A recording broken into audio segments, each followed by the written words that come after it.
it does not feel cool. I was just rejected a high five. And it's changed me as a person. Hey there. Since I'm studying videography in college, my instructor gave us an assignment to create a short story emphasizing close-ups, meaning there should be no wide or medium angle shots. So the video I ended up creating is following these instructions. I'll show you how I made the video and talk about how I went about planning, shooting the video, and scolding help from my sister, brother, mom, and dad. Everyone helped me out with this. And I'll roll the video at the end so you can see how it looks like. Whenever we start working on a new video, we start with just the idea. It may be a visual or an image, or maybe a story, or maybe it's a particular scene, and we start building around that. In this case, we started with a story that my mom had pitched to me. The story really evolved around life's meaning, questioning if we're living it to the fullest, and as we should be. I thought this was a real cool way to think about life's purpose, and I think it really fit our extreme close-ups idea that I had to do for my school project. You know, if I have to do it, I might as well make the best out of it, right? So this is the letter we have that we're going to use in the video.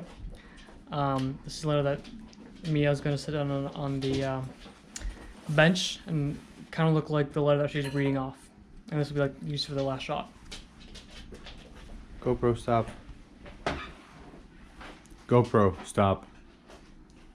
Stop recording. GoPro, stop recording. GoPro, stop recording. GoPro, stop recording. So we started just by recording the audio portion. Cleopatra, Hello Kitty cat. Come on, baby girl. Don't do this right now. Come on. I know. Oh, look what you've done. Hey, Cleo, you just broke my jacket. Get out of here. I asked Mia to help me with this by being my voice actor. And then I went on to think more about the scenes I wanted to illustrate my thought. I wanted the person to go somewhere where this type of contemplation seems appropriate. So, after some discussion with my family, I decided that going to a graveyard was the best place. I wanted it to be simple, yet meaningful. I then divided the shots up between 3 parts. 1, going to the place. 2, arriving at the place. And 3, at the place. This helped me start thinking about the location that I needed to be looking out for. Our first location was right in front of our house, where we filmed most of the in-car scenes. We're not going to record me complaining about my gray hair right now. Absolutely not. No, we're not recording that. That's not what we're doing at all. The second segment continued on at a local park that we often go for photo shoots and we use for a filming location. So I know why they have the gates around cemeteries. Why do they have gates around cemeteries? Because people are dying to get in.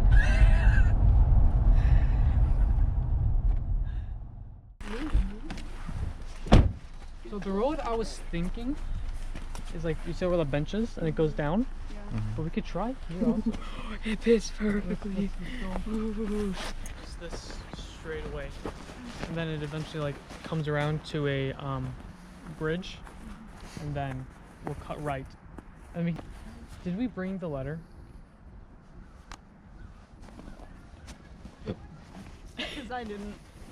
Did you? Did you bring the letter? I didn't. Is the letter still on the table?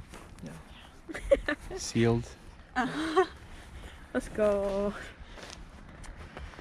Big brain. That's not embarrassing at all. I think it'd be cool to get some shots of footprints being made in the snow. So we're gonna get some of those real quick. It's a beautiful park with lots of varied features and wildlife. I actually saw this real cool hawk just sitting on a tree near where we were filming.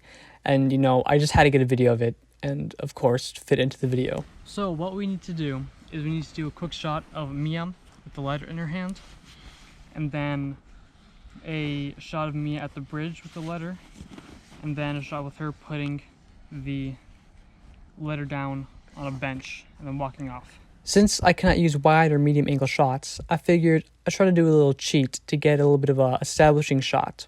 So what I would do is I would focus up on an object and have the background still be visible, but obviously out of focus. And so naturally, the shot is about that object, but you would still see the background and more of an establishing shot of what's happening. It's kind of a cheat, but I asked my professor and he really liked the idea. So I used that to my advantage to tell more of the story in terms of where the person reading the letter actually was. Anything for the shot, am I right? They're getting a little too close and personal. Here, you want me to help get a shot for you? Done. Got the shot. If you know what I'm saying. All right, we're done here. The last location was at a cemetery. And then setting it on top of the tombstone. Just as a secondary option. Yeah. We can like me like walk up and like kneel, or like crouch at a tombstone. Not about to kneel in the snow right now.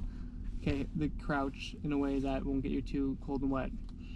My dad and I chose some tombstones that had character, interesting textures or looked interesting. We wanted to make sure that we were absolutely respectful to the place, and we took care of where we walked and only walked on paths and make sure not to walk over graves. I also looked around and read up on any possible restrictions at the graveyard to make sure we were complying with any rules or regulations, and again, being super respectful. So these last shots here are of various angles, and again, I used the see-through objects and the blurred out background to my advantage. I had a lot of fun doing this, and I am poor now because my siblings did demand payment, but that's okay. I was happy to do it. So I'll leave you here with that, and I'll roll a full video here in a moment. I hope that this was helpful, or at least entertaining in any way, and I'll see you in the next one. That's happened to them in a furnace. Happens to some of these things. You can say, Mate?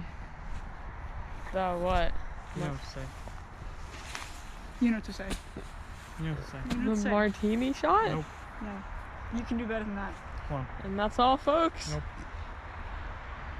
Nope. Come on. Come on. Come on. What is it? Come on, tell us. And that's Oh, and that's the... a Oh, and that's a wrap. Yeah, that's a wrap. That's a wrap. Go Vince. That's the thesis.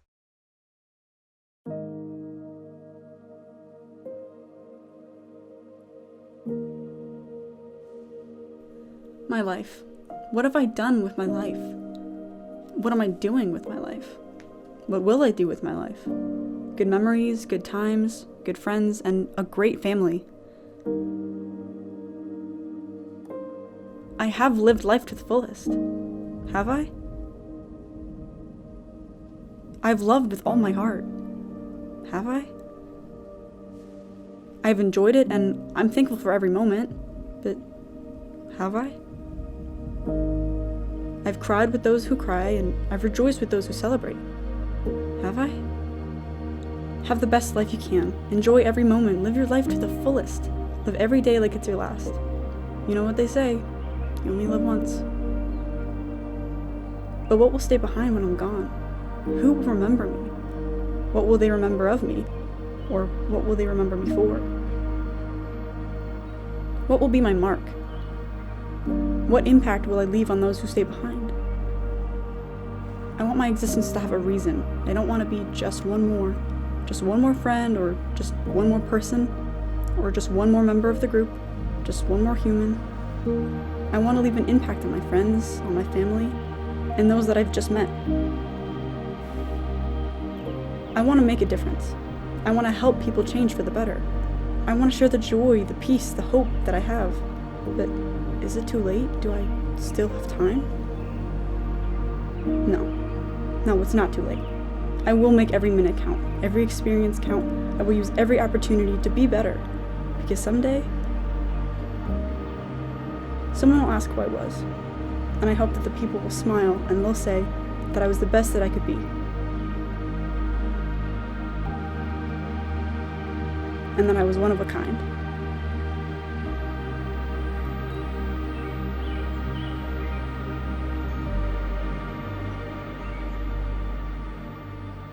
Yeah, I stole a joke from Markus. I forget, he was either picking us up from school or dropping us off. And he tells us the joke because our school is literally basically right across the graveyard. And so, well, my school now. And so he told us that joke. And that's where I remembered it from.